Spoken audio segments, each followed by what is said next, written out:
Yuji and Sukuna's Binding Vow. The first and most consequential binding vow in Jujutsu Kaisen occurs between Yuji, Itadori, and Sukuna. This pact is formed immediately after Sukuna revives Yuji by healing his heart. In exchange, Sukuna demands a single condition. He must be allowed to take control of Yuji's body for 1 full minute whenever he says the trigger phrase in chain. Once the vow is formed, Yuji will have no memory of its existence. Initially, Yuji refuses. He understands that giving Sukuna control could lead to mass destruction and countless deaths. To persuade him, Sukuna promises that during that 1 minute, he will not harm or kill anyone. He then proposes a battle. If Yuji wins, he will be revived with no conditions. If Sukuna wins, the vow will be enforced. Sukuna wins easily, sealing the agreement. This vow seems safe because Sukuna swore not to harm anyone during that minute, but the loophole lies in the wording. Anyone refers only to others, not to himself. This allows Sukuna to harm his own body, which is also Yuji's. Later, he uses this loophole to tear off Yuji's finger, feed it to Megumi, and transfer his cursed energy into Megumi's body, effectively making Megumi his new vessel. The incident reveals the core principle of binding vows. They are absolute contracts of cursed energy. The binding force is so strong that even powerful entities like Sukuna must obey the terms exactly as spoken, yet they can exploit any ambiguity. Revealing one's hand. The second type of binding vow is one that sorcerers make with themselves, known as revealing one's hand. In Jujutsu Kaisen, when a sorcerer openly explains how their curse technique works, they form a self-imposed pact that rewards honesty with greater power output. By revealing their technique's nature or mechanics, the user gains an overall increase in cursed energy efficiency, accuracy, or damage. This rule changes the way combat operates. In most battle shonen series, explaining an ability mid-fight is treated as arrogance or overconfidence, but here, it's a tactical exchange. A sorcerer sacrifices secrecy for strength. The first clear example of this is Kento Nanami in Chapter 20. By fully explaining his ratio technique, how it divides targets into weak points, Nanami strengthens the technique's overall precision and cutting force. Since then, many sorcerers have used this principle in battle. It allows them to enhance their curse techniques, manipulate opponents into false assumptions, or even feign weaknesses. Importantly, because this vow is self-imposed, breaking it only removes the added benefit. It does not cause permanent harm. However, this introduces a vital distinction: a binding vow made with oneself versus one made with another person. A self-vow only limits or empowers the user. Breaking it carries mild consequences. But when the vow involves another individual, such as Sukuna and Yuji's agreement, the penalties are unknown and often catastrophic.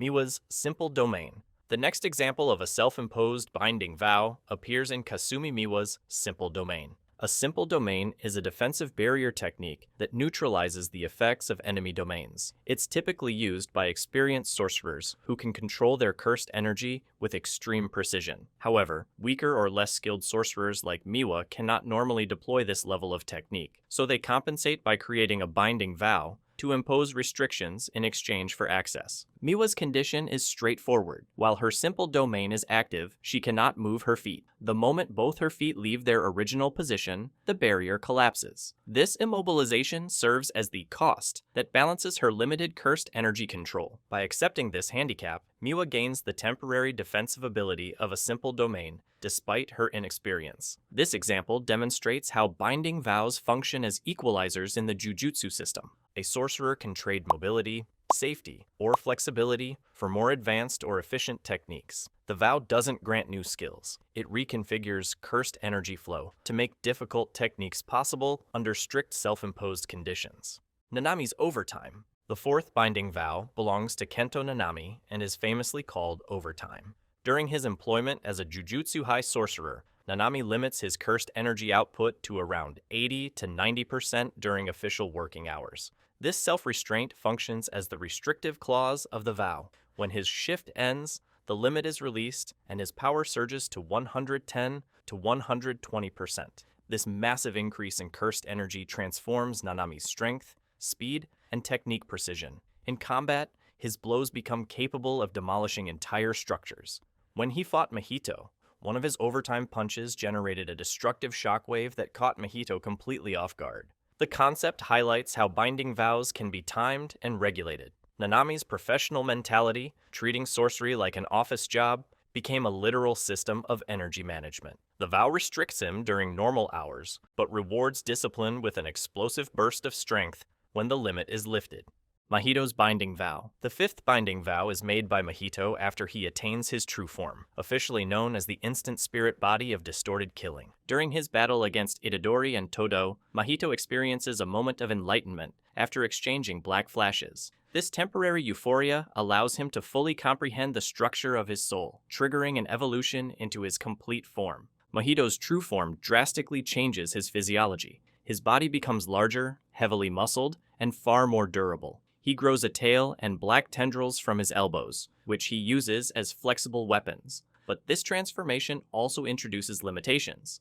To stabilize it, Mahito imposes a binding vow upon himself. He sacrifices his ability to freely alter his shape in exchange for immense durability. This vow hardens his entire body, effectively giving him armor-like resilience strong enough to endure Itadori's enhanced strikes. To complement it, he creates another vow specifically for his tendrils, allowing them to retain full shape-shifting freedom. By separating these functions, Mahito achieves both defensive toughness and offensive flexibility. In essence, Mahito uses binding vows as a tool of biological optimization. Each self-imposed rule modifies his cursed body at a molecular level, turning drawbacks into advantages. It's a perfect example of how binding vows can push the limits of cursed evolution when the user truly understands their soul. Miwa's second binding vow. The sixth binding vow again belongs to Kasumi Miwa, and unlike her previous one, this vow carries permanent consequences. In her confrontation with Kenjaku, Miwa makes a desperate pact to never swing her katana again. For a swordsman, this is a symbolic death. The sword is both weapon and identity. By surrendering it, she sacrifices her entire future as a fighter. The goal was to magnify the strength of a single sword draw, concentrating all her cursed energy and conviction into one decisive strike. However, the attempt fails. Kenjaku shatters her katana and nearly kills her. Miwa's vow is one of only two self-imposed binding vows in the series that have irreversible outcomes. Once the vow is broken or completed, it permanently alters the user's potential. In Miwa's case, she loses not only her weapon, but the ability to ever wield one again. It represents the ultimate form of dedication, sacrificing one's own future for a single fleeting moment of strength. Mahito's Binding Vow with Kokichi Muta. The seventh binding vow involves Mahito and Kokichi Muta, also known as Mechamaru. This was a mutual contract between the two. Under its terms, Muta agreed to act as a double agent for Mahito and Kenjaku, providing insider intelligence on the Kyoto School and Jujutsu High. In return, Mahito vowed not to harm any Kyoto students and promised to heal Muta's damaged body using idol transfiguration. Because binding vows between separate individuals enforce absolute mutual conditions, neither side can break them without risk of severe, unpredictable backlash. When Mahito initially considered betraying the agreement, transforming Muta into a caterpillar-like creature, Kenjaku stopped him. He reminded Mahito that violating the vow could trigger an unknown penalty far worse than any short-term gain. Interestingly, Muta points out that the vow was technically already breached when Mahito's allies attacked Kyoto students, but Mahito deflects the blame, noting that Hanami, not he, was responsible, and therefore the vow's literal terms remained intact. This kind of linguistic precision is what makes binding vows so dangerous. They're enforced by the exact wording, not the spirit of the promise. Eventually, Mahito fulfills his part by healing Muta, officially closing the contract. Yui's Binding Vow with Mei Mei. The eighth binding vow exists between Yui and his sister Mei Mei, a pact rooted in loyalty rather than strategy. Yui agreed to restrict his cursed energy output until granted permission by Mei Mei. In other words, his power is sealed by choice until she authorizes its release. This vow is less about combat efficiency and more about hierarchy. Yui idolizes Mei Mei to the point of obsession and takes pleasure in absolute submission. His restriction grants Mei Mei full tactical control in battle. During their fight against a special-grade cursed spirit, Yui's suppressed energy made him the weaker target inside the spirit's domain. When Mei Mei ordered him to release his energy, the sudden reversal confused the spirit, allowing them to survive and counterattack. This example illustrates that binding vows can also reflect psychological or emotional devotion. Yui's pact doesn't just enhance teamwork, It literalizes his devotion to Mei Mei through cursed law. The restriction itself amplifies their synergy, showing that binding vows can strengthen relationships just as much as individual powers. Kenjaku's ancient binding vows. The ninth major set of binding vows comes from Kenjaku, who forged multiple contracts over 1,000 years ago. These vows were made with other sorcerers during the Heian era, the golden age of cursed techniques. Kenjaku's plan relied on the permanence of these vows. He used idol transfiguration to implant the remains or cursed objects of these sorcerers into the bodies of non-sorcerers, effectively marking them as vessels for future reincarnation. When modern individuals later consumed these cursed objects, the binding vows reactivated, allowing the ancient sorcerers to incarnate within them. However, because binding vows are tied to both body and soul, Kenjaku's body swapping over centuries nullified the original contracts. The vows remained bound to his former bodies, not the one he currently possessed. This loophole meant that the binding force enforcing those ancient agreements became void once he moved into new hosts. Even so, the act of reincarnating sorcerers like this set the foundation for the culling game and reawakened long-lost cursed techniques. Kenjaku effectively weaponized the structure of binding vows to manipulate time itself, creating a system where ancient sorcerers could live again through his own deceitful reinterpretation of cursed laws. Yuta's binding vow with the Jujutsu higher-ups. The 10th binding vow involves Yuta Okotsu and the Jujutsu headquarters. After the Shibuya incident, Yuta was appointed as Itadori's executioner. To gain this role, he entered a binding vow with the higher-ups, promising to kill Yuji himself. The agreement was absolute. If Yuta refused or failed, he would face an unknown punishment determined by the vow's curse. During their confrontation, Yuta appears to kill Yuji by piercing his heart, thus fulfilling the vow's requirement and avoiding penalty. But immediately afterward, he revives Yuji using his reverse curse technique. This method works because the binding vow only stipulated that Yuji's heart must stop. It never forbade revival. Yuta's decision demonstrates how even institutional binding vows can be exploited through precise interpretation. He honored the vow's literal terms, deceived the higher-ups, and preserved Yuji's life, all while maintaining his standing within the organization.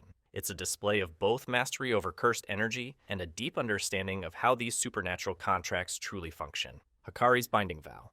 The 11th binding vow comes from Kinji Hakari, and it occurs during his fight with Kashimo. In chapter 189, Kashimo releases an immense surge of electrified cursed energy into seawater, causing a massive steam explosion that should have killed Hakari instantly. However, Hakari survives by creating a spontaneous binding vow in the middle of combat. The vow redirects the cursed energy shielding his arm to protect the rest of his body. As a result, his left arm is vaporized, but his vital organs remain intact. This split-second contract demonstrates how flexible binding vows can be. Even temporary ones can reshape energy flow in a single moment. It shows that binding vows don't always require ceremony or planning.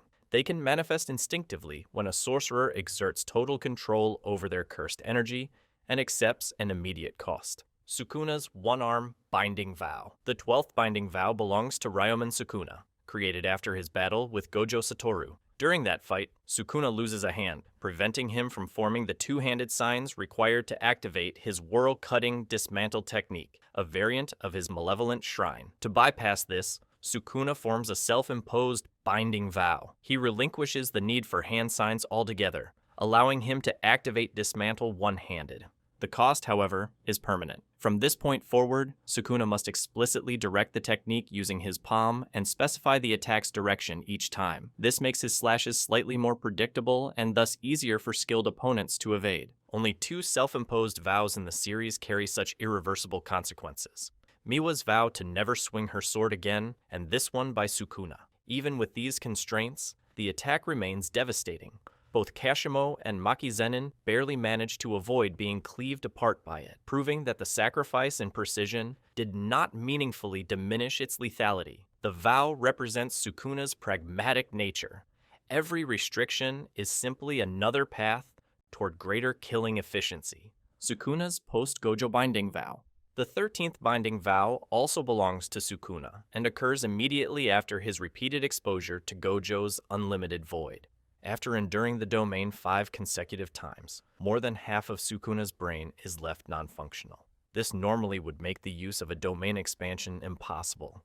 since a domain requires intense concentration and complex cursed energy manipulation. However, Sukuna forces his body to adapt. Through sheer willpower, he alters the hand signs required for Malevolent Shrine and successfully activates it despite his severe brain damage. This incomplete domain can only remain active for 99 seconds, far shorter than its original duration. To stabilize the shortened domain, Sukuna imposes a binding vow upon himself. He accepts the limitation of reduced duration in exchange for the ability to use Malevolent Shrine, even in a crippled mental state. This pact effectively trades time for functionality. It's a rare instance of a binding vow compensating for physiological failure, turning the act of survival itself into a cursed contract. Sukuna's Furnace Binding Vow. The 14th Binding Vow comes immediately afterward, during Sukuna's fight with Yuji Itadori and his allies. At the end of his 99-second domain, Sukuna unveils his ultimate attack, the Furnace. This technique fills his domain with microscopic dust particles infused with cursed energy. When ignited, they cause a massive chain explosion capable of annihilating anything within the area, including Maharaga back in Shibuya. However, this attack initially has critical flaws. It lacks both speed and range. To fix this, Sukuna creates another binding vow. He limits the furnace's usability. He can only deploy it against a single opponent and only when they are inside his domain. In exchange, the technique's output and reach expand dramatically. By binding these restrictions, Sukuna merges the cursed dust with explosive energy, causing devastating shockwaves that destroy every living being within the domain. This vow exemplifies Sukuna's mastery over the principle of equivalent exchange. Even while mortally damaged, he continues to sacrifice flexibility for overwhelming destructive precision, reinforcing why he remains the king of curses. Todo's Binding Vow. The 15th Binding Vow centers on Ioi Todo and his iconic technique, Boogie Woogie. Originally, Boogie Woogie allowed Todo to swap positions with anyone or anything by clapping his hands together. This made him unpredictable in combat and allowed for complex team strategies, most notably during his battle alongside Yuji against Hanami and later against Mahito. However, after Mahito severs his left hand, Todo loses the ability to perform the clapping motion that triggers his technique. Rather than give up, he reconstructs Boogie Woogie by replacing his missing hand with a vibroslap, a percussion instrument with a wooden box and metal teeth. The new activation condition becomes the collision between the wooden box and the metal teeth, producing a sharp sound that substitutes for his lost clap. To optimize this revised version, Todo imposes a binding vow on himself. The vow restricts the number of swaps he can perform per vibration of the instrument. Each strike now triggers fewer teleportations than before. In return, the technique's range expands dramatically, and Todo gains the ability to swap multiple targets simultaneously, rather than just two at a time. This self-imposed limitation transforms Boogie Woogie from a simple misdirection tool into a battlefield-scale support ability. It allows Todo to rescue allies trapped in Sukuna's domain and reposition multiple fighters in the span of seconds. By accepting constraint, Todo evolves his ability, illustrating one of Jujutsu Kaisen's core laws. A vow's cost defines its power. Itadori's Binding Vow. The 16th and final binding vow belongs to Yuji Itadori, formed during his battle to free Megumi Fushiguro from Sukuna's control. At this stage, Sukuna's soul has partially fused with Megumi's, making direct attacks on the King of Curses also harm Megumi. To solve this, Yuji forms a binding vow that narrows the target range of his dismantle technique. Instead of damaging Sukuna's body, the attack is restricted solely to the boundary between their souls. The cost of this vow is severe. Yuji forfeits the ability to use dismantle effectively against normal opponents. It becomes useless outside of this specific scenario. But within this limitation lies tremendous precision. His strikes now act as soul-severing blows, capable of splitting Sukuna and Megumi apart. This pact allows Yuji to directly attack Sukuna's soul, something almost no other sorcerer can do. It's a perfect reflection of his role in the story, an ordinary human who gains strength through sacrifice, using binding vows not for power or status, but to save another person.